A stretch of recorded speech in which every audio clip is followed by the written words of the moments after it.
आणि यानंतरची एक धक्कादायक बातमी राजकीय वर्तुळातून। महाराष्ट्रामध्ये राजकीय भाषेचा स्तर आता घसरलेलाच आहे, कारण भाजपच्याच आमदारांकडून आता असमर्थनीय वक्तव्य केली जात आहेत। आमदार गोपीचंद पडळकर यांच्याकडून आता जयंत पाटलांच्या वडिलांवरती आता टीका करण्यात आली आहे।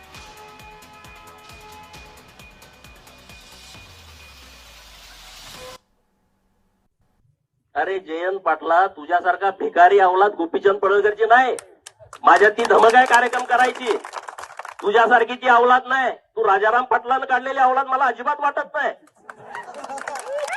काहीतरी गडबड असणार आहे